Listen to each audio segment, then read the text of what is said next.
Hello students, welcome to cycle academy. तो आज हम डिस्कस करेंगे important question, 1 marks question. Important question है 1 मार्क्स के, उसके बारे में डिस्कस करते हैं थोड़ा। तो फर्स्ट क्वेश्चन है, which of these is an irrational number. अब देखो, आपको पता ही है कि इरेशनल नंबर क्या होता है, रैशनल क्या होता है। रैशनल वो होता है जिसको पी बाई क्यू के फॉर्म में हम लिख सकते हैं, जो कि मैं आपको पिछली वीडियो में बता चुका हूँ। इंपॉर्टेंट क्वेश्चन में उसमें मैंने आपको बताया था कि रैशनल नंबर वो होते हैं जो पी बाई क्यू के फॉर्म में लिख सकते हैं, इरेशनल जिनको नहीं लिख सकते। ठीक है। अब ये देखो, फर्स्ट ऑप्शन है, इसने क्या क्वेश्चन पूछा है, इज एन इरेशनल नंबर। 4 का रूट हो जाता है। ठीक है। अब ये 2 to the 4 इसका आंसर आ जाएगा, लेकिन ये इरेशनल नहीं है। ठीक है। 9 का रूट होता है, क्या होता है, 3। 3 का रूट नहीं होता। 4 का रूट होता है 2। तो आपका ऑप्शन ये क्रॉस, ये क्रॉस, ये क्रॉस। अब बचा ये। अब इसके बाद में वेरीफाई करना है कि ये इरेशनल है कि नहीं है। अब देखो, 2 + √3। कई बार ऐसा होता है, वैसे तो ऑप्शन में से देखो, जब उसने क्वेश्चन पुट किया है, या तो नन ऑफ दीज देगा, ठीक है, या क्वेश्चन में, या फिर आपको 4 ऑप्शन देगा, तो 4 में से एक तो आंसर होता ही है। ठीक है, पक्का होता है। तो 100% ही होता है। एक आधी बार मिस प्रिंटिंग उनसे भी हो जाती है, कई बार गलती हो जाती है, लेकिन ज्यादातर वो पेपर देख के ही बनाते हैं। अभी देखो, 2 + √3 है, √3 का। अब देखो, इसका रूट नहीं होता। ठीक है। अगर 2 में रैशनल प्लस इरेशनल क्या होता है, इरेशनल, तो ये वाला नंबर क्या हुआ, इरेशनल। तो इसका आंसर क्या आएगा आपके पास। जब आंसर लिखोगे तो आपने एग्जाम के अंदर, जैसे आपका सी है, तो सी लिख के प्रॉपर आपने क्या लिखना है, 2 + √3। ये आपने दोनों लिखने हैं, सी पार्ट भी लिखना है और 2 + √3 भी लिखना है। कई बार ऐसा चांस हो जाता है कि आपने सी पार्ट तो ठीक लिख दिया, बाई चांस गलती से कुछ और लिख दिया है, मान लो आपने जल्दबाजी में ये लिख दिया है, लेकिन आपका सी पार्ट देख के कई बार एग्जामिनर क्या करता है, मार्क्स दे देते हैं, क्योंकि वो देखते हैं कि ये बच्चे ने ऑप्शन तो सही लिखा है, गलती से वो लिख गया। ठीक है। तो ये दोनों चीजें आपने एग्जाम में शो करनी है। एमसीक्यू भी जब भी ऑप्शन कोई क्वेश्चन आएगा, तो आपने सी, जो भी बी, कुछ भी होगा, साथ में उसका कोशिश करो कि आपसे मिस्टेक हो ही ना। जब भी आप एग्जाम स्टार्ट करते हो, पेपर स्टार्ट करते हो, तो उसमें आपने सबसे पहले फर्स्ट 2 पेज तो इतने नीट एंड क्लीन करने हैं, और आपको इतनी नहीं देर लगानी है, देर नहीं लगानी, करना स्पीड में ही है, लेकिन आपको नीट एंड क्लीन का मतलब है 2-3 पेज तो बिल्कुल कोई करेक्शंस, कोई कुछ नहीं होना चाहिए। क्योंकि देखो, एक मेंटलिटी होती है कि first impression is the last impression. अगर आपने पेपर स्टार्टिंग में बहुत अच्छा किया हुआ है, तो इंप्रेशन भी अच्छा पड़ता है कि बच्चा वेरी इंटेलिजेंट है। ठीक है। अगर स्टार्टिंग से ही मिस्टेक करनी शुरू कर दोगे तो दिक्कत आएगी। तो जब भी आपने एग्जाम स्टार्ट करना है, पहले डी सेक्शन, फिर सी सेक्शन, फिर बी सेक्शन और फिर ए सेक्शन करना है। क्योंकि देखो, ऑप्शन में आपके अगर 10 क्वेश्चन, बाय चांस की बात है, अगर आपके 10 क्वेश्चन रह गए, तो कितने मार्क्स लेस हुए, 10 मार्क्स। ठीक है। अगर मान लो आपने ए बी सी डी करा, आपके पास टाइमिंग लास्ट में, आपकी स्पीड कम है, पहले तो स्पीड बढ़ाओ। ठीक है। तो एग्जाम तो आपका रहना नहीं चाहिए। मैं तो ये कहूंगा कि अपनी स्पीड अच्छे से करो। अगर बाय चांस डी सेक्शन में आपके 4 क्वेश्चन या 3 क्वेश्चन या 2 क्वेश्चन भी रह गए, चलो मान लो 3 क्वेश्चन भी रह गए, तो 3 5 जा 15, 15 मार्क्स कम हो गए। वो आपके 3 क्वेश्चन 15 मार्क्स को लॉस कर रहे हैं। जब आपके 10 क्वेश्चन थे जिसमें आपने इतना टाइम लगाया, वो 10 नंबर आपके बचाने के चक्कर में आपने 15 मार्क्स का लॉस कर दिया। अगर वही आप क्वेश्चन बचा दोगे, लास्ट टाइम पे आप फटाफट फटाफट कर सकते हो, मतलब स्पीड में भी आपके पास मान लो 10 मिनट्स बचे हैं, तो कम से कम आप कुछ तो लिखोगे, उसमें कुछ भी लिख दो। लास्ट में जो भी आपका आंसर आपको समझ नहीं आती, कोई भी कोशिश करो, क्वेश्चन छोड़ो मत। अगर आपको समझ नहीं आती, तो लास्ट टाइम पे इकड़ दुकड़ बम्बे बो वाला हिसाब, वही लास्ट वाला जो ऑप्शन वाला होता है कि यार ये आंसर मेरी दिमाग में यही आ रहा है कि 99% यही है, तो आप ऑप्शन में दे दो। खाली छोड़ने से तो बेटर है ना, क्या पता तुक्का लग जाता है, कई बार होता है ऐसे। तो छोड़ने से तो अच्छा है ना बच्चे। ठीक है। तो वो चीज का आपने ध्यान रखना है। तो आपको फर्स्ट क्वेश्चन समझ आ गया, इरेशनल नंबर। इसमें कई क्वेश्चन चेंज हो जाता है, इसी के ही मैं आपको थोड़े से पार्ट बता रहा हूँ। Which of these is not a rational number, ये क्वेश्चन चेंज कर देंगे, is not a rational number, कि वो रैशनल नंबर नहीं है। तो भी आपका आंसर तो यही हुआ ना कि रैशनल नंबर नहीं है, वो ये चीज पूछ रहा है। और ये क्वेश्चन क्या है, which of these is an irrational number. उसने पूछा कि इरेशनल नंबर कौन सा है जिसको पी बाई क्यू के फॉर्म में नहीं लिख सकते, तो ऑप्शन ये हुआ। तो क्वेश्चन चेंज होके आ जाता है। और कई बार मेरे से बच्चे डिस्कस करते हैं, सर एग्जाम का पेपर ना चेंज होके आ गया। चेंज हुआ मतलब कि बाहर से पेपर, बाहर से कुछ नहीं होता, थोड़ा बता आईक्यू चेक करते हैं आपका, आपका दिमाग चेक करते हैं। वो क्या करते हैं, क्वेश्चन को थोड़ा सा मोल्ड कर देते हैं बस, और कुछ नहीं होता, होता वही है। अगर आपकी एनसीईआरटी बिल्कुल क्लियर है, तो आप बहुत अच्छे से आप पेपर दे सकते हो। तो मैं तो ये कहूंगा पेपर अच्छा दो। चलो कोई नहीं, आप 1 मार्क्स क्वेश्चन इंपॉर्टेंट क्वेश्चन अभी दे रहा हूँ आपको। तो फर्स्ट क्वेश्चन आप नोट डाउन कर लो। ये सेकंड क्वेश्चन है। सेकंड क्वेश्चन में क्या है, express 0.125 in the form of P by Q. अब इसको पी बाई क्यू की फॉर्म में लिखना है, ठीक है। तो हम लिखेंगे पी बाई क्यू की फॉर्म में हमने लिखा। कैसे लिखना है, देखो डेसिमल की, वैसे तो आपको समझ आता होगा, फिर भी मैं बता देता हूँ आपको। देखो पॉइंट है, ठीक है। पॉइंट के बाद वाली जितनी डिजिट आपके पास, जीरो की तो वैल्यू नहीं होती पॉइंट से इधर, तो 125 पहले ये लिखो, ठीक है। फिर ये पॉइंट का साइन डालो, उसके बाद पॉइंट का क्या लगता है 1। पॉइंट के बाद कितनी डिजिट है 1 2 3, तो आंसर कितना आ जाएगा 1 2 3, 125 में 1000, ये आपका आंसर आ गया, ठीक है। मैं क्वेश्चन चेंज कर देता हूँ। अगर मान लो आपके पास क्वेश्चन आ गया 5.756, ये क्वेश्चन आ गया, इसको पी बाई क्यू की फॉर्म में लिखना है। अब डेसिमल को भूल जाओ थोड़ी देर के लिए, 5756 लिखा, अपॉन का साइन डाला, ठीक है। अब देखो पॉइंट के बाद कितनी डिजिट है 1 2 3, तो आंसर कितना है 1 2 3। पॉइंट के बाद जितनी भी डिजिट होंगी, पॉइंट का 1 लगता है, उसके बाद जितनी भी डिजिट होती है उतनी जीरो लग जाती है। अगर यहाँ पे एक 7 और होता तो मैं 7 लिख के क्या लिख देता, एक जीरो और लिख देता, ठीक है। समझ आ गया आपको, तो इसको नोट डाउन कर लो। ये वाला आपका थर्ड क्वेश्चन है, the values of x and y in the equations 5x plus 2y is equal to 16 and 7x minus 4y is equal to 2 r। ये चार ऑप्शन आएंगे आपके पास। मतलब क्वेश्चन तो कोई भी घूम के आ जाएगा, कोई भी एनीवन कुछ भी दे सकते हैं। तो इसी टाइप का एक क्वेश्चन आएगा। तो ये क्वेश्चन आपको दे दिए, इसका कहता है कि चार पार्ट में से बताओ कौन सा आंसर है। देखो इसके दो तरीके हैं। एक तो देखो थर्ड चैप्टर का, आपको पता होना चाहिए, ये थर्ड चैप्टर में से लिया गया, उसी का एक पार्ट है। तो थर्ड चैप्टर में से है, तो उसमें एलिमिनेट मेथड या क्रॉस मल्टीप्लिकेशन, देखो वो ज्यादा बड़ा हो जाएगा आपके लिए, क्योंकि 1 मार्क्स का क्वेश्चन है। अब आपने क्या करना है, देखो छोटा तरीका आपको बता रहा हूँ। एक्स की वैल्यू कितनी है 2, वाई की कितनी है 3, इसके अंदर पुट करके देखो। अब यहाँ पे अगर 2 पुट करोगे, 5 मल्टीप्लाई 2, एक्स की जगह पे 2 और वाई की जगह पे कितना रखा 3, 3 2 जा 6, ठीक है। आप आंसर चेक करो, 5 2 जा 10 प्लस में 6, आंसर कितना आ गया 16 आ रहा है ना। ये 16 देखो राइट हैंड साइड आ रही है, ठीक है। अब इसके अंदर पुट करके देखो, अब ये मैं 2 पुट कर रहा हूँ इसके अंदर, 7 2 जा 14 माइनस 3 4 जा 12, आंसर कितना आ रहा है 2, ये भी आ रहा है 2, दोनों को वेरीफाई कर रहा है। वैसे तो हमारा आंसर वेरिफिकेशन हो चुकी है कि ऑप्शन ए हमारा आंसर है, लेकिन आगे टैली करके देखते हैं एक बार।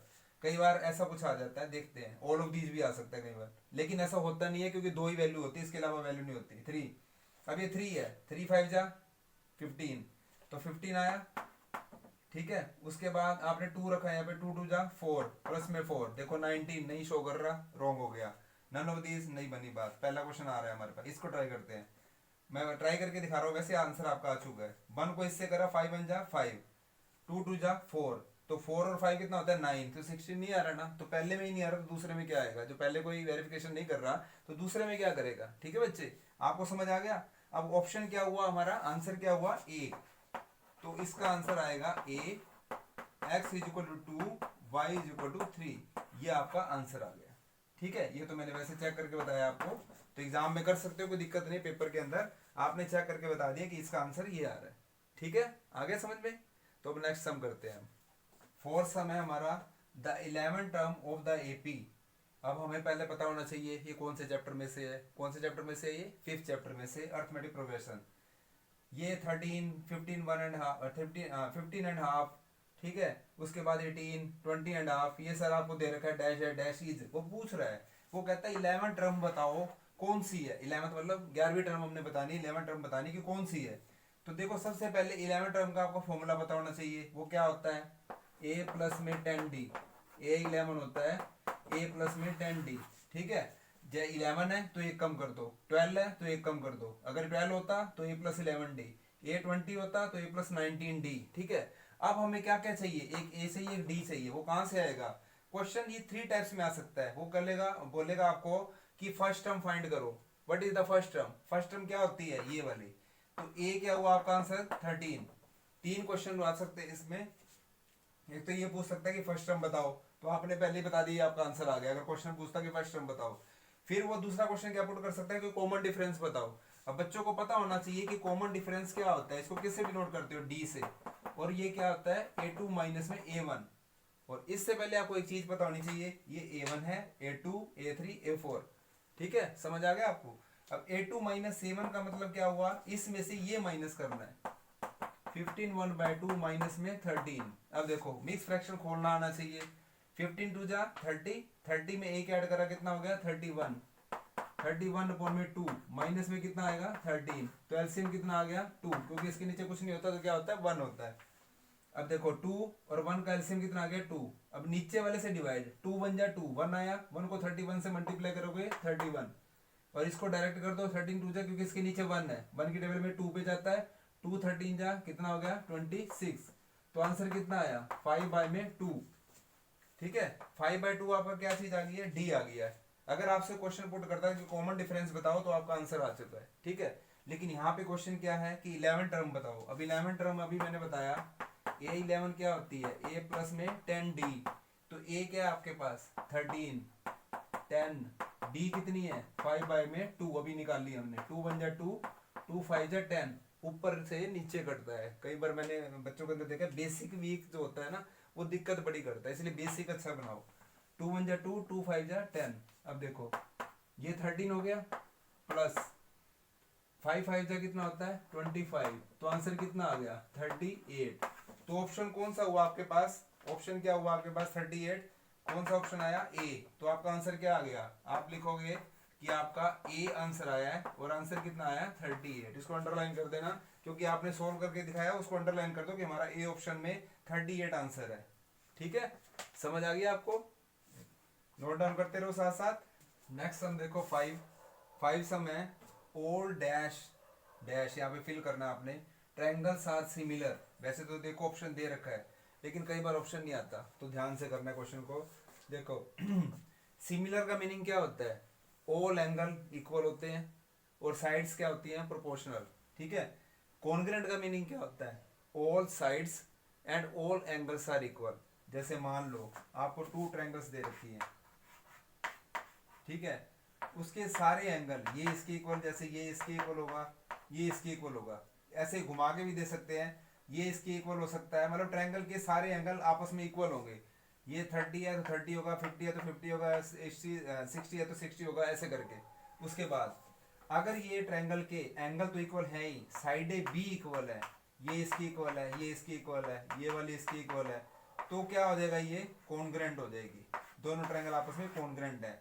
अच्छा, अगर मान लो इसके 2 एंगल, इसके तीनों एंगल तो इक्वल है ये वाले, लेकिन साइडें क्या प्रोपोर्शनल है। प्रोपोर्शनल का मीनिंग समझो क्या होता है, जैसे मान लो ये 2 3 4 है, ठीक है, 4, ये देखो 2/4 लिखोगे आंसर क्या आएगा 1/2, 3/6 लिखोगे आंसर कितना आएगा 1/2, 4/8 लिखोगे आंसर कितना आएगा 1/2। तो सबके फ्रैक्शन क्या है 1/2 1/2 1/2, तो ट्रायंगल क्या हो जाएगी आपस में सिमिलर हो जाएंगी। ठीक है, अब जैसे इसमें ले लो, अब ये कहता है कौन सी ट्रायंगल है जो सिमिलर होती है, तो इक्विलेटरल ट्रायंगल सिमिलर होती है, ना कि आइसोसेलेस होती है और ना ही स्केलेन ट्रायंगल होती है।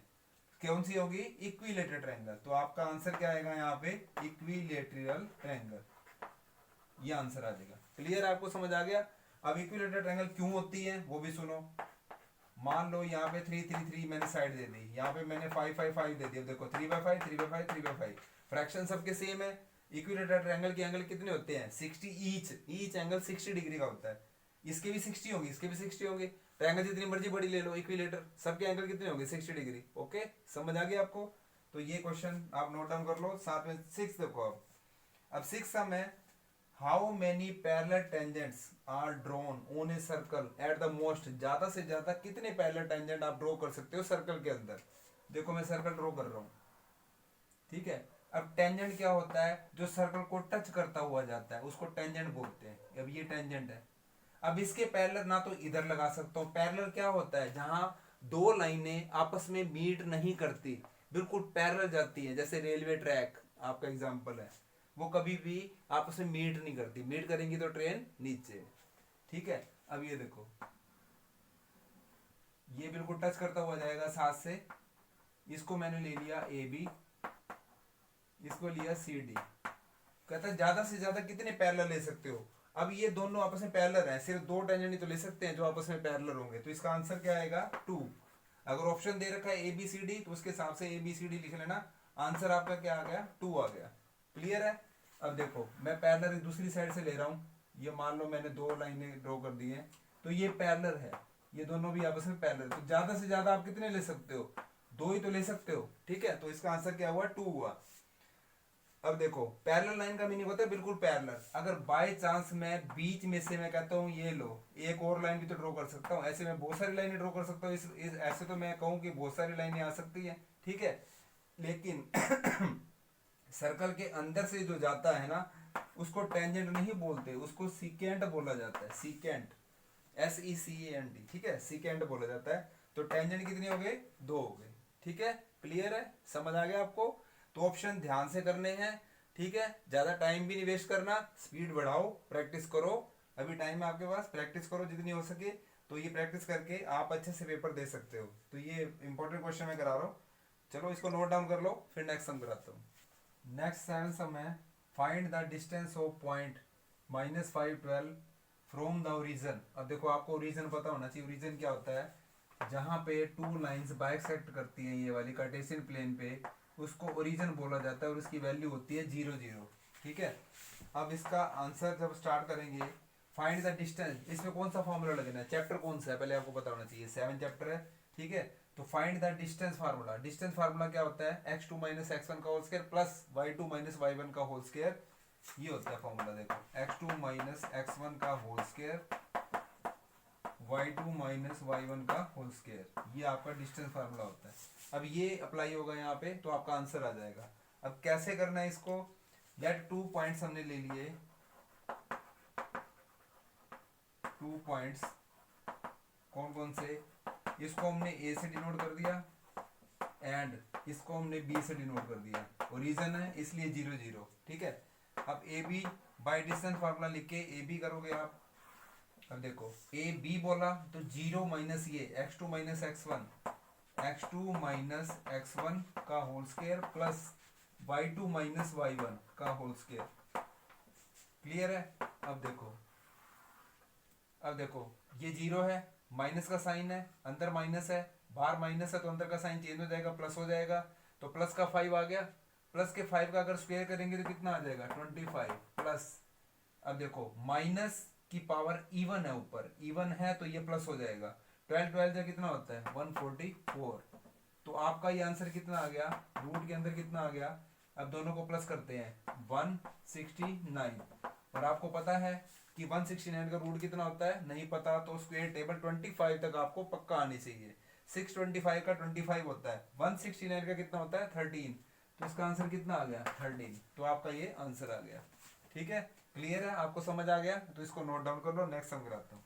तो नेक्स्ट सम आपका क्या है, 8 sum, find the coordinates of the mid point of the line segment joining the points ये एंड ये। 2 नंबर आपको दे रखे हैं, ठीक है, 2 कोऑर्डिनेट दिए हुए हैं। तो आपने कौन सा फार्मूला लगाना है, मिड पॉइंट, हमने मिड पॉइंट निकालना है।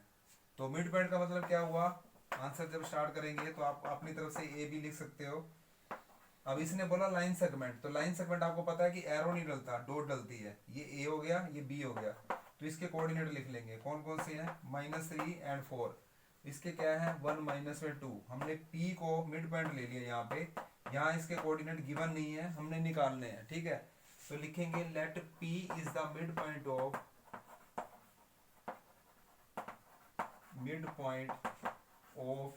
ए एंड बी, ए और बी का मिड पॉइंट है, ठीक है। तो बाय मिड पॉइंट फार्मूला, ठीक है, मिड पॉइंट फार्मूला लिख के यहाँ पे क्या करेंगे, पी के कोऑर्डिनेट निकाल लेंगे। वो क्या होते हैं, मिड पॉइंट फार्मूला आपका क्या होता है, x1 प्लस x2 अपॉन में 2 और y1 प्लस में y2 अपॉन में 2, ये आपका मिड पॉइंट फार्मूला होता है। अब यहाँ पे x1 कौन है, ये x2 कौन है, पहले वाला, y1 y2। तो x1 क्या हुआ, -3 प्लस में 1 अपॉन में 2, और दूसरा कौन सा होगा, 4, प्लस का साइन डालेंगे तो नेगेटिव ही रहेगा, अपॉन में 2। तो इसका आंसर कितना आ जाएगा, देखो 3 में से 1 गया, माइनस का 2 अपॉन में 2, और 4 में से 2 गया, 2 अपॉन में 2, ये 2 की टेबल पे बन जा।